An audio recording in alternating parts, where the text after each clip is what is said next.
Do you like creating particle simulations? Well, in this video, we are going to make this awesome effect inside Blender using our latest product, Particle Effects. Particle Effects lets you create stunning, unique particle effects quickly and easily, all powered by geometry nodes inside Blender. So, let's jump right in. Stick around until the end to see how you can get a $30 render coupon from Fox Renderfarm. I'll start by pressing Shift A and adding a Bezier curve to the scene. Then I'll go into edit mode and shape it into something interesting. It doesn't have to be perfect, I can always tweak it later. Now, instead of adding particle effects directly to the curve, I prefer to do it separately. So I'll add a new mesh plane and name it Particle System.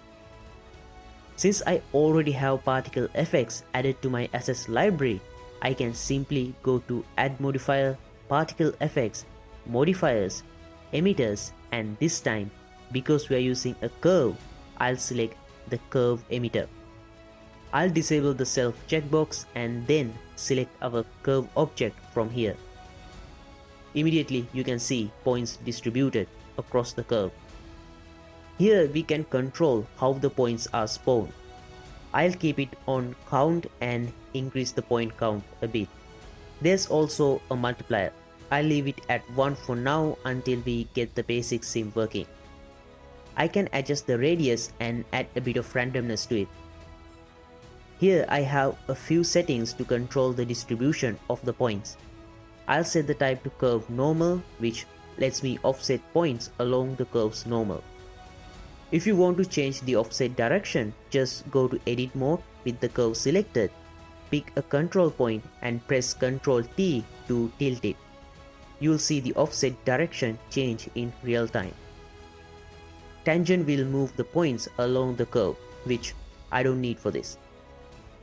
That's it for the emitter. Now let's add a simulator. Go to Add Modifier, Particle Effects, Simulators, and this time choose the Spawn Rate Curve Particle Simulator since we are using a curve. Hit play and I get this. Here in the Add Velocity, I can change that velocity. If I set it to random with min and max around 0.1, the points will move in all directions.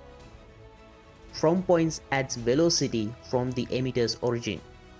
Normal pushes them along the curve normal, and tangent moves them along the curve, which is what I want here. I'll reduce the velocity scale a bit. Next, I'll randomize the lifetime. Set it to random with min at 10 and max at 50. You'll notice particles stop spawning at frame 50, so I'll extend that to frame 120. That'll be our total animation length. Now let's enable noise. You will immediately see particles flying all over the place. I'll lower the strength, reduce the scale, and add some distortion. Make sure your threshold value is smaller than your velocity scale, or you won't see any noise effect. I'm not interested in adding spiral motion to this, but you can set it to a custom object and move it around and experiment to see what changes it would make. Next, enable drag and add a bit of resistance to slow things down slightly.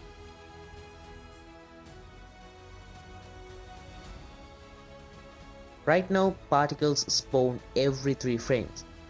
I'll change that to 1 so they spawn every frame. Back in the emitter, I'll increase the normal offset a bit and duplicate the points a few times. Now it's just about tweaking values until you find something you like. I'm happy with the results, so let's move on to the next modifier, trails. I'll add a trail modifier from the list. Set the trail age to around 10.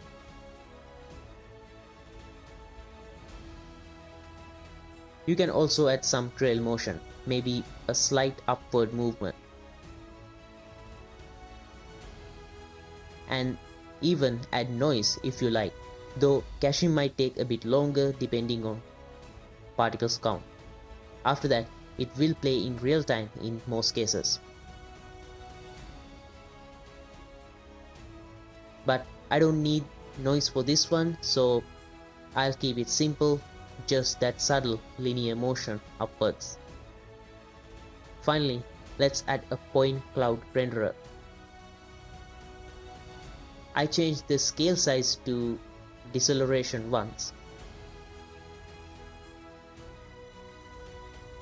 or one of these arc ones. For now, I will stick with this arc up linear one. Let's add a camera to the scene. I hit Ctrl Alt numpad 0 and align it to the view. Click this to lock it to the view and frame the scene like this. I'll increase the animation length a bit. Right now it's spawning the same number of particles every frame. Let's animate that. I'll keyframe the duplicate points value at 1. Go to frame 60, increase it to 3 and keyframe it again. At frame 120, another keyframe, and then set it back to 1 towards the end. This way I can increase the particle spawning amount and then bring it back towards the end. Actually, wait, I just realized I am being an idiot here. It makes more sense to animate the point count instead. That'll give us smoother control.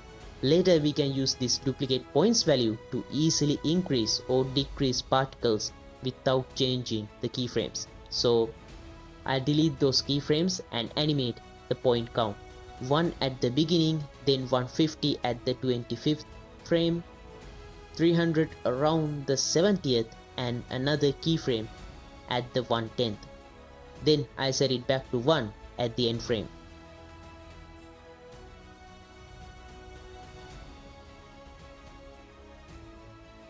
Actually, here I changed the emitter settings a bit. Set the offset type to random and set the normal offset to 0.2 and readjust the camera a bit. Let's work on the materials. I'll make a new window from the side and change it to the shader editor. Switch to render view and set the renderer to cycles. I'll make the world completely black. Right now the point cloud uses this default material, so I'll select it here. Let's modify it for a more interesting look. I'll add a principal BSD here. Everything goes black since we have no light in the scene, so let's add a sun lamp. Position it like this and increase the strength to around 2. Now here in the material we have a few attributes we can work with. This color and emission values directly respond to this color and the emission strength. This NH attribute gives us 0 to 1 gradient based on particles' age. I want particles to glow when they burn, so I'll add a color ramp node, flip the sliders and adjust them like this. I set this to ease. This will act as our emissive mask, so I can multiply it with emission value and plug that into the emission strength. And I can plug the color attribute to the emissive color. Now that's the look I want. I'll fine tune the ramp and tweak these sliders to control the non-emissive areas. Let's add an area lamp and place it like this and point it towards the scene. I give the lamp a blue tint. Set the beam shape to 90 degrees. To get some variation, try changing the seed value in the emitter. It will give you slightly different results each time. I'll stick with seed 1. Also duplicate the points to 4. Now let's do some compositing. Switch to compositor and enable use nodes.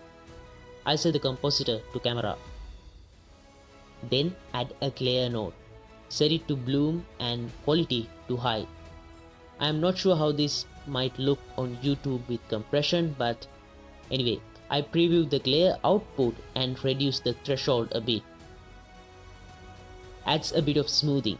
Set the strength to 10 and slowly dial it down until I get something I like. Then I duplicate the node and this time set the strength back to 1 for now and increase the threshold. Reduce the smoothness. Set the strength to 10 again and bring it back down. Something like that. Let's see how this looks in different emission colors. Maybe some randomness. I adjust the values a bit more. Then I make a copy of this. Set it 2 streaks. Adjust the angle and play with some other settings to add a subtle streak effect. After that, I'll add an RGB curves node to boost contrast. Add a slight green tint to highlights and a touch of blue in the shadows. I just realized I haven't increased the end frame of the simulator when I extended the animation length, so I set it to like 170. Then back in compositor, I add a lens distortion node. Give it a bit of distortion and some dispersion and enable fit. And that's it, our particle simulation made using particle effects. Before the render, I reframe the scene with a different focal length and enable depth of field. Add an empty object and use that as the focus point. Then I select the simulation object and bake the simulation. By default, cache files are packed into the blend file, but you can set a custom path if you want to save them separately. Once that's done, I render out the animation using Fox Renderfarm. Fox Renderfarm is a leading online render farm service that I myself have been using for a few years. It's quick, secure, and reliable. Don't just take my word for it. So many great projects you have seen over the years have been rendered using Fox Renderfarm. Sign up using the link in the description to get a $30 render coupon to start rendering.